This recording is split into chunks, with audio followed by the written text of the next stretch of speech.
жаңағыдай құқықтарыңыздың бұзылғандығын және де соған жалобы беруді мерзімін ешкім қалпына келтіре алмайды. Сондай-ақ соттың шешімін сіз қолыңызға алдыңыз ба? Соттың шешімімен келіспейсіз ба? Демек 30 күннің ішінде соған сіз апелляциялық шағым бере аласыз.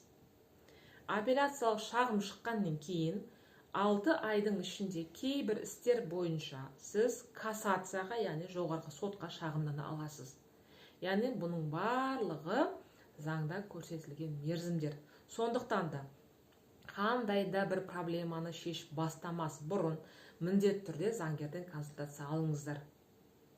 Ол жерде қалай әрекет етесіз? Или вообще әрекет етпейсіз ба? Сотқа барасыз ба, бармайсыз ба? Соның барлығын сізге заңгер нақты айтып беретін болады.